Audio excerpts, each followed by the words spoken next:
जय हिंद दोस्तों, मैं मोहम्मद मोहसिन शेख। इस वक्त हम गोवंडी के शिवाजी नगर सिग्नल पे मौजूद है, जहाँ पे हमारे साथ गोवंडी के फोरम्स के कमेटी के मेंबर है और वो हर मुद्दों पे, चाहे वो लाइब्रेरी हो या एसएमएस हो, चाहे वो गार्डन हो या टफ हो, हर मुद्दों पे वो अपनी आवाज़ उठाती है। और ऐसे ही मुद्दा अभी कुछ दिन पहले नीतीश राणे का था, जिन्होंने यहाँ पे आके एक भाषण के दे के माहौल को ख़राब करने की कोशिश की। और हमारे साथ मौजूद है गोवंडी फोरम्स के अतिक सर, जो अतिक सर के नाम से जाने जाते हैं। अतिक सर, देखा गया है कि अभी कुछ दिन पहले, 1-2 दिन पहले नीतीश राणे यहाँ पे आए थे। उन्होंने माहौल ख़राब करने के लिए उन्होंने एक भाषण दिया, और जो हिंदू मुसलमान जो एक साथ रहते थे, तो कहीं ना कहीं उनको तोड़ने का मतलब तोड़ना चाहा यहाँ पे वो परसों के दिन आके। तो उसमें क्या आपका मन? देखिए, नीतीश राणे हो या वो राजा सिंह हो या ऐसे कोई भी नफरती चिंटू हो, ये किसी समाज के बीच में जाते हैं, वहाँ पर सिर्फ नफरत फैला के राजनीति करना चाहते हैं। 2024 के इलेक्शन को मद्देनज़र रखते हुए ये सारी गतिविधियाँ जो है ये की जा रही है। हेट स्पीच देकर लोगों के बीच में नफरत फैलाकर, हिंदू मुस्लिम के बीच में खाई बनाकर अपने वोट बैंक्स को इकट्ठा करने की कोशिश दोनों तरफ से की जा रही है। आज हम लोग, हमारी पूरी टीम जो है परसों से इस मैटर के ऊपर है। हम लोगों ने बहुत सारे वीडियोस खंगाले उनके, और बहुत सारे जो मुद्दे हैं, जो हेट स्पीच है, जो कॉन्स्टिट्यूशन और कानून के ख़िलाफ़ है, उनको हमने एक नोटिस बनाया। ये हमने एक नोटिस पूरा एक वकील, हमारे जो गैंग है वकील की, जो हमारी ग्रुप है, उस ग्रुप के माध्यम से हमने एक कंप्लेंट बनाया। और आज जॉइंट सीपी के यहाँ पर सत्यनारायण चौधरी के यहाँ पर हम लोग वहाँ पर मीटिंग किए, जो लॉ एंड ऑर्डर के जॉइंट सीपी हैं। और उन्हें पूरा जब हम लोग ने स्टोरी बताया, सारे जजमेंट्स वगैरह के कॉपीज़ रखे, तो उन्होंने सारी चीज़ों को अच्छे से पढ़ा, पूरा समय दिया, पूरी बात सुनी हम लोगों की। और उन्होंने बोला कि डेफिनेटली अगर इसके अंदर कोई भी हेट स्पीच का एलिमेंट्स पाया जाता है, तो वो नीतीश राणे होने दो या कोई भी होने दो, उसके ऊपर एफआईआर दर्ज की जाएगी। और उन्होंने तत्कालीन हम लोगों को डीसीपी जोन 6 के पास भेजा, और हम वहाँ पर आने के बाद वहाँ पर जोन 6 के डीसीपी से मुलाकात की, तो उन्हें भी हमने ये बात कन्विंस करने में सफल रहे कि भैया ये हेट स्पीच का जो मुद्दा है, ये पूरे मुंबई के अंदर जगह जगह से जाकर अलग अलग नफरती चिंटू देकर लॉ एंड ऑर्डर ख़राब करने की कोशिश कर रहे हैं। और गोवंडी के जो मुसलमान हैं, शांतिपूर्वक और शांति पसंद मुसलमान हैं, जहां हम लोग गणपति और ईद दोनों ही फेस्टिवल्स को बहुत अच्छे से सेलिब्रेट करते हैं। और अगर आप दूसरे जो गणपति और दूसरे फेस्टिवल के अगर आप बैनर्स देखोगे, तो उसके सिबोचिक में सबसे ज़्यादा मुसलमानों का फ़ोटो होता है। तो ऐसी जगह पर आकर नीतीश राणे जैसे तुच्छ नेता, जिनकी राजनीति धर्म के नाम पर चल रही है, जो अगर डेवलपमेंट के नाम पर राजनीति करे तो उनको 2, 4, 6 वोट के अलावा ना मिले, वो नफरती चिंटू जो है नफरत फैलाकर अपने वोट बैंक को बटोरने की और पॉलिटिक्स करने की साजिश कर रहे हैं। तो डीसीपी जोन 6 ने भी हमें आश्वासन दिया कि 2 से 3 दिन रुक जाइए,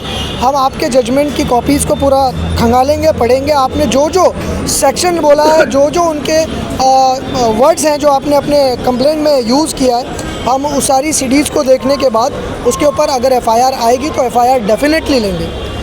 जैसे भी आपने डेवलपमेंट की बात किया है, उन्होंने डेवलपमेंट की ना बात करते हुए उन्होंने यहाँ पे एक वर्ड यूज़ किया था कि मीरा रोड में जिस तरीके से बुलडोज़र चला है, वैसा यहाँ गोवंडी मानकोट शिवाजी नगर में बुलडोज़र चलेगा। और लैंड जिहाद का इस तरीके से उन्होंने एक नारा दिया। नहीं, लैंड जिहाद और जिहाद है क्या? इन्हें जिहाद तो समझ में नहीं आता। ये गधे हैं जो जिहाद का नाम लेकर सोचते हैं, जिहाद जो टेक्निकल टर्म है, लोगों को टेररिज्म के साथ जोड़ने की कोशिश करते हैं। और लैंड जिहाद किसको कहते हैं? यहाँ पर मेंबर ऑफ पार्लियामेंट किसका है?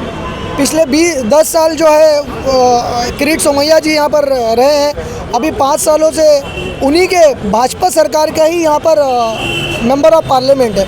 उसके बाद अगर यहाँ बांग्लादेशी और रोहिंग्याज और ऑस्ट्रेलियन आके रह रहे हैं, तो ये नफरती चिंटू को पहले सोचना चाहिए कि इधर का मेंबर ऑफ पार्लियामेंट कौन है और ये किसका फेलियर है।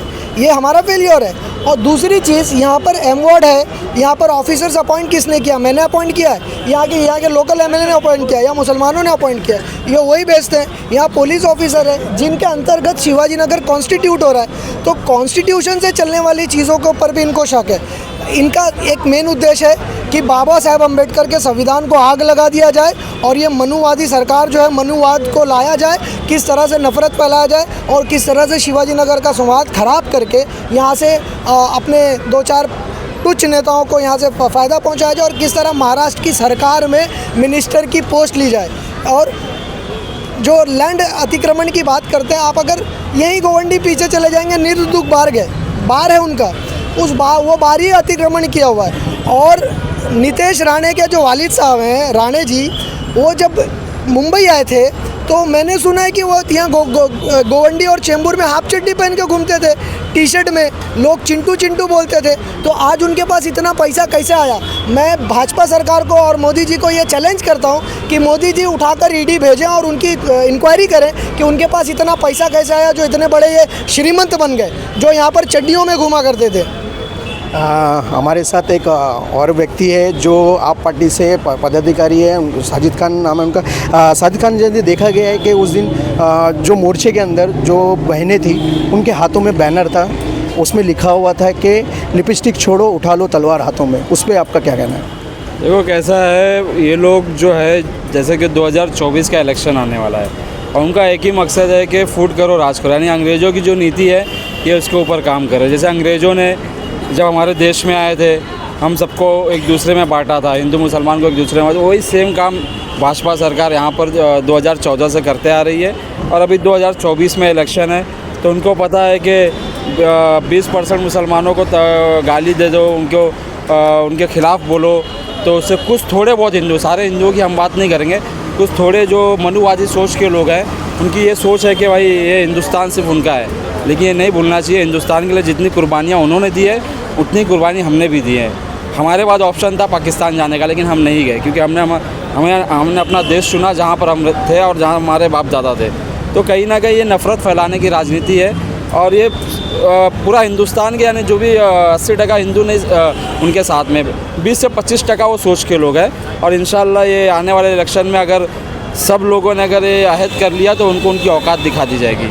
गोवंडी में देखा जा रहा है कि जिस तरीके से अभी कुछ वीडियो वायरल किए जा रहे हैं छोटे छोटे बना के, चाहे वो रील्स को, और कहीं ना कहीं माहौल ख़राब करने का मतलब उसमें साजिश कर रहे हैं या मतलब उसमें काम कर रहे हैं, तो उस पर आपका क्या कहना है और किस तरीके से आप लोगों को मैसेज देना चाहेंगे और क्या अपील करना चाहेंगे? मैं गोवंडी के लोगों से यही अपील करता हूँ कि अभी जैसा आज हम लोग सुबह से लेके जिस दिन इंसिडेंट हुआ उसी दिन से हम लोग कोशिश कर रहे थे कि हम लोग कुछ इस पर FIR वगैरह की जाए। अभी जैसा कि गोवंडी के हमारे बहुत से युवा जो है कुछ भी वीडियोस बना के डाल रहे हैं, बहुत सी अपील कर रहे हैं पुलिस स्टेशन का घेराव, पुलिस स्टेशन पे आओ हम कंप्लेन करेंगे ऐसा कोई करने की ज़रूरत नहीं है क्योंकि ये आपके खिलाफ़ जाएगा। क्योंकि कहीं ना कहीं ये चाहते हैं कि हम लोग सड़कों पे उतरें और सड़कों पे उतरने के बाद में फिर आप देखेंगे हर जगह पूरे देश में कहीं ना कहीं किस तरह एक तरफा कार्रवाई होती है।